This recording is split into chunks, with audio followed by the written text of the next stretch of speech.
welcome to episode 4 of Parenting in My Pockets Q&A, and delighted to get here. This is, I can't believe it's number 4. We've done a month of it already, and I wasn't expecting it to come around so quickly, but it's here. We are hoping to have the podcast launched next week. So the podcast is going to consist of the Q&A, but it's also going to consist of some theory that we bring in and make it understandable and usable for you guys in your daily life. So that should definitely be out next week, and we're hoping the videos will follow very soon. And we're absolutely over the moon to be able to say that by mid-October, all going well, we are going to have our brand new website launched. We're going to have the first book available for purchase, and our online courses will be digitally available for you to access in your own time when it suits you. It's going to be a 6-session course. You're going to have course notes and the whole lot. Don't worry, it's not going to be too technical, but it's going to be a little bit deeper than any of the courses we've run before. We've added extensive amounts of information in there as well that can make it a bit more maybe user-friendly and give you a bit more practical tips that you can actually try at home. So we're delighted to be able to bring this to you. What else have we got coming up? That's probably quite a bit. We do have 2 parenting programs coming up at the end of this month. They're going to be run online over 4 hours on the 26th of September. It's a Saturday, and they are going to be focusing on general parenting, and the other one's going to be on parenting after separation and divorce. So if you go to helpmetoparent.ie, the number 2, helpme2parent.ie, you can go and sign up directly there. At the top of the page there's a book now, and you just go on and take you through to a PayPal link. It's so quick, it's so easy, and you can get signed up, and we'll get you online with the Zoom hangout for that one. As always, please continue to support the Patreon page, patreon.com/Al O'Donoghue podcasts. There's a huge amount of work goes into these podcasts and these videos. So much that editing that needs to go on, because I tend to waffle on quite a bit, and I tend to talk an awful lot of rubbish. So I do have to edit quite a bit when it comes to the podcast and the video. But look, it is what it is. I can't change me. Well, I probably could, but I'm not going to. So I'm just me. So please do support it. Even if you've got €1 a month, it does make a difference and it adds up. And what I will say is that people transition. So people will be a patron for 2 or 3 months and then have to step away for whatever reasons. And most, everyone has a valid reason for stepping away, and it makes perfect sense, and I completely understand it. So that's why I keep plugging it. You're pretty sick of me saying it, but because people come and go, it's important that we do keep letting people know that it's there, and it does make a difference to this business of keeping you guys hopefully entertained, but with practical advice that you can use at home. Today we've got 2 questions that we're going to focus on. Firstly, we're going to be looking at online schooling at home and how that's impacting on the family. And then the other one is we're going to focus on sport and a child a teenager really now, who has been competitive in their sport and has kind of dipped away from it. So we're going to crack straight in, and hopefully you guys will find some use to it and it'll resonate with you. So first up, I wonder if other parents are having the same feeling about online school. To tell the honest truth, I don't care what my son does with school this year. He doesn't know that. I won't tell him that, of course, but my concern for his grades or whether he pleases his teachers has gone out the window. My day job as an essential worker has me so stressed, overwhelmed and tired that I really need the teachers to come through and help, and I feel like they don't care either. Or when I've overheard some of the classes online, I've heard the teachers being less than kind and helpful to the kids. It makes me upset, so therefore my care for my son's performance has waned too. I wish everything was back to normal, but it isn't, so how can I deal with this dilemma? P.S. My main job has come to a halt as well, and that has made me quite grumpy too. I want to be back to my quiet alone time to write, but instead I have my son at home, an essential worker husband who asks me to do his chores, in inverted commas, and or errands on my days off, if I get one, or when I do have that quiet moment, I catch up on sleep instead of work. I have no doubt there are a lot of parents out there who will really resonate with elements of this question. And sometimes when we are overwhelmed, the reason we're overwhelmed is because we have so many different elements that are getting in the way and adding weight to our shoulders outside of the normal day-to-day stuff of making sure everybody's fed, making sure the house is clean, making sure the bills are paid, the dogs are walked, all that kind of stuff. So there's this consistent stuff that you need to be aware of, and then the added pressures of COVID, online, changes in work, changes in dynamics in the family as well because of this. And it's something that I suppose we all need to be aware of. And we need to take that step back. And I say it all the time, it's about trying to dissect things bit by bit and manage them as best as you can, but not trying to change everything all in one go. So the first thing I would say to this parent is you're feeling frustrated at the teachers because they don't seem to care. They haven't been as nice to the children, and this has made your desire or concern for your child's education wane. Now, usually when we see frustration or anger, it is as a result of another feeling. So the mask is the anger, and there's usually another feeling behind. And when we dig into that question, we will see that really here is a person who is just overwhelmed and feeling stressed because there is no normality. And this has been going on for a long time. This is since February, March time. So it's been consistent. And then we thought we were coming out of things, and then we're right back into it. So, it's okay to take that look at ourselves and go, what's actually going on here? Am I really angry at the school and the teachers? Maybe you are, but maybe it's more about your own frustration. And when you get to the point where you can accept that maybe this is my own frustration, because it's yours, it's in your hands to change it. So you can't change a teacher's desire to be more enthusiastic and to be more encouraging of your child or any child. You can't do anything about that. Now you can go back and forth and get into arguments or discussions with the school. But if we look at the schools, they're trying to manage things as best they can. Some with pressure from the government, some with support from the government, but they're all over the shop. And if we pile in on top of them, saying you're not caring enough about my child, the chances are they're going to react because they're stressed as well, and they'll go, and they won't be as open to hearing what you have to say.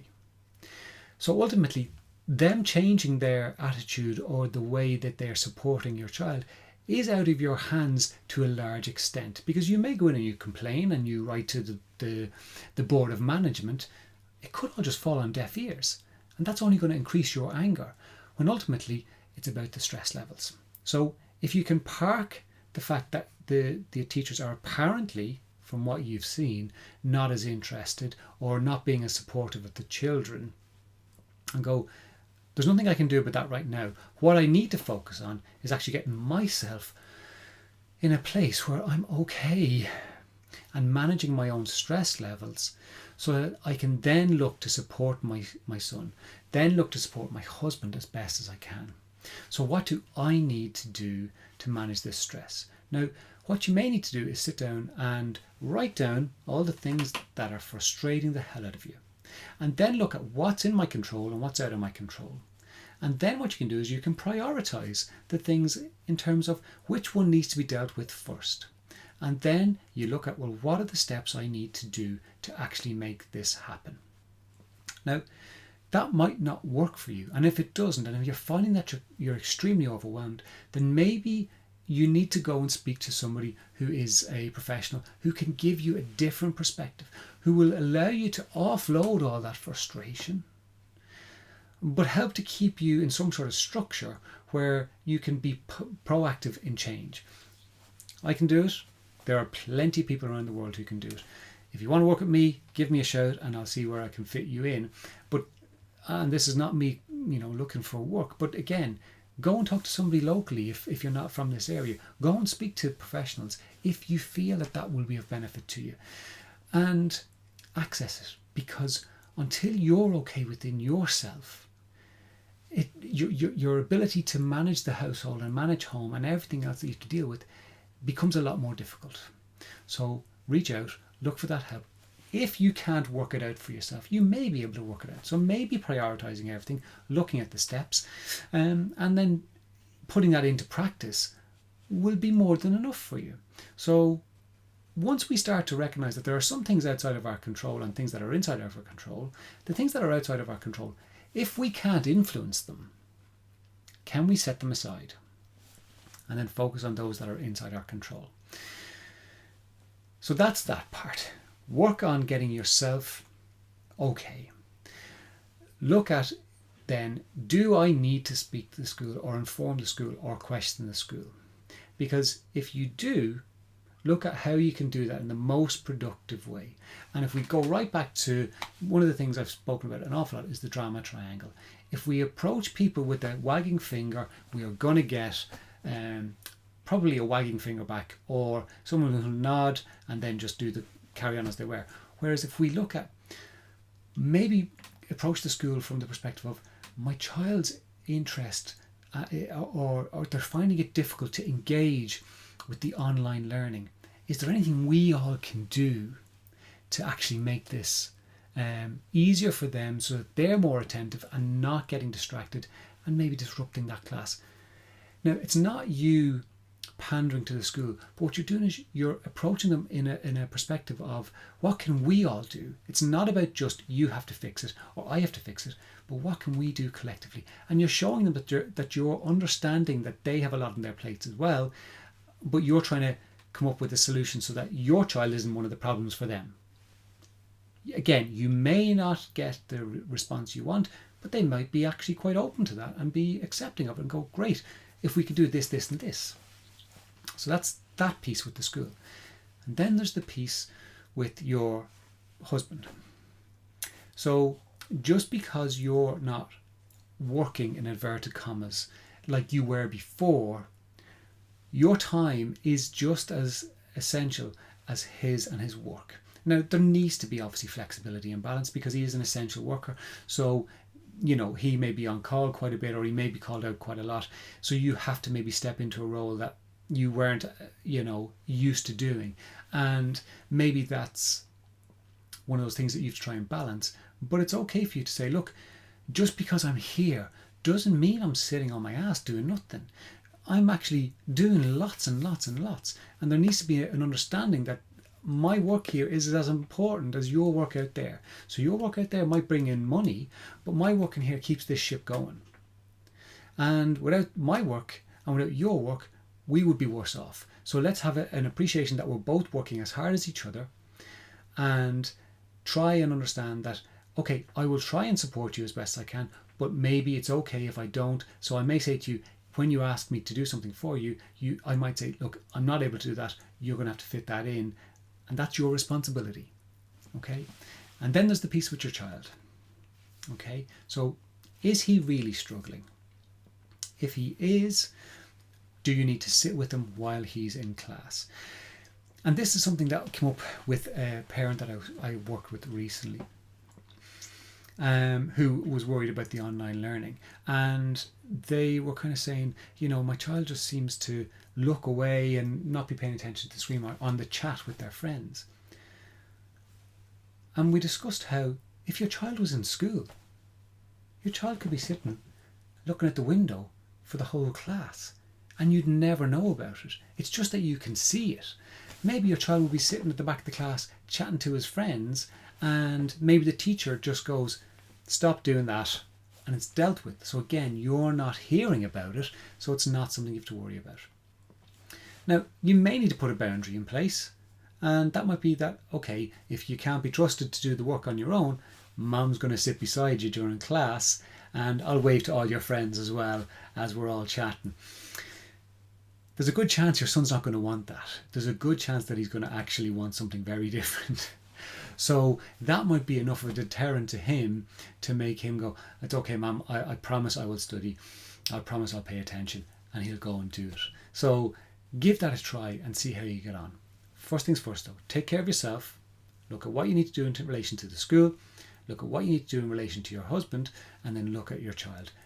You'll manage it, but take the pressure off yourself, because this is an unprecedented time. You've never had to experience this. None of us have had to experience this before. And it's okay if you try something new and it doesn't work out. It's all right. When you try something new, it may or may not work. So you're trying the best that you can. And by doing something differently, it may actually work. Or it may open a new door that might work instead. And give that a go. But let me know how you get on. And like I said, if you are struggling to deal with your emotions, give me a shout. We can set up an appointment time, and or if not, go and speak to somebody else, and they will help you out as well. Okay. I was going to say good morning, Jennifer. Evening, Jennifer. I hope you're keeping well. Josephine, lovely to see you. Lisa Marie, thanks very much for joining in. Hi Maria, good to see you. Caitlin from Ashington Angels, good to see you too. Tana, you've made it. Great. C White, how are you doing? Good to see you. We won't delve into your comments. People can read your comments afterwards. But thanks very much for tuning in, guys. Okay, I need a little drink of water, and then we'll crack on with number 2.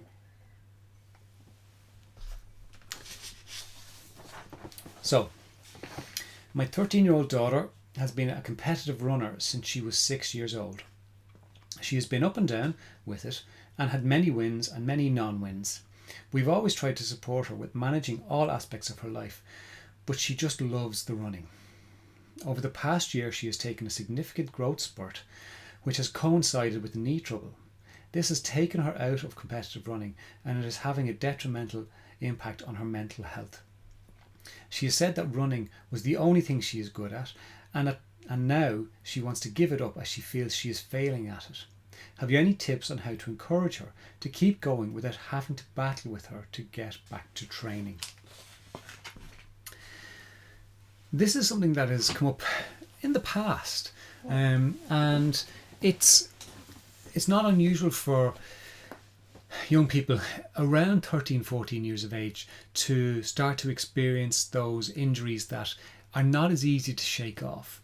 And it's also a time where a lot of teenagers give up the sport because they lose interest. And when they were younger, you guys as parents would just take them and they just go because that's the way it was. And now all of a sudden they're finding their own voice and they're starting to realize that, hold on a minute, maybe I don't want to do it. And they're maybe putting the foot down, and that then is causing a bit of frustration or upset or, hurt after all the years of driving around. Like if your child is being competitive running, I'm sure you've driven all over the country to different races and activities. So it that can be in a bit of an emotional pull. But what seems to be what you're saying here is that it's not your child just deciding that they don't want to do it. It's because that your daughter feels like she's failing because she's not able to compete. And for any of you guys who've listened to my motivation interview podcast, I was actually recording a new one today that will be out hopefully in the next few weeks with a former athlete, and he was saying that actually around this age as well, he didn't have the growth spurt, so he had the opposite. Everyone else had the growth spurt, and they became stronger at swimming than he was. And so all of a sudden he was winning, and then they just flew past him, and all of a sudden he wasn't winning. And he said that was a really difficult transition for him. But he said the encouragement and I suppose the determination as well kept him in it until he was 15 years of age, and that's when he took his growth spurt. And all of a sudden he was back winning. So, well, when the podcast comes out, maybe you can let your daughter listen to it, because it could be quite inspiring for her to listen to somebody who's gone through this process and been successful in the end. But for now, maybe it's okay, one, to acknowledge her feelings.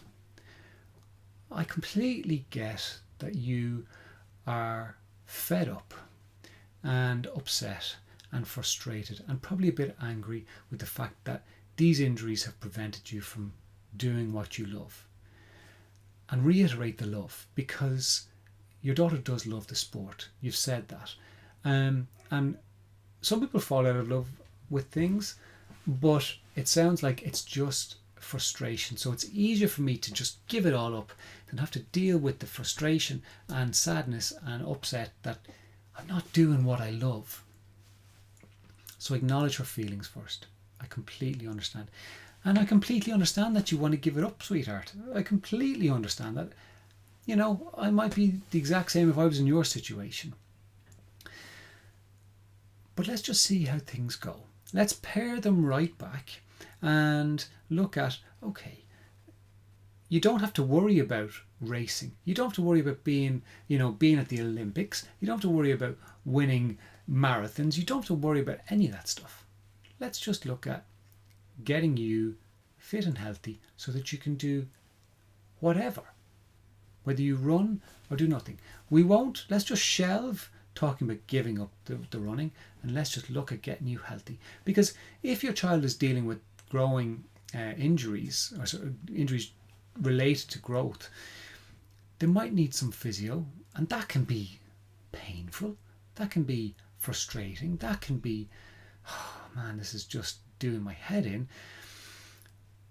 So that can put them off, and they may be looking at their other friends kind of not doing activities and going, oh, yeah, I just want to do that because it's easier, right? So let's just park running for the moment to get her fit and healthy, and let her know that it's okay to take her time.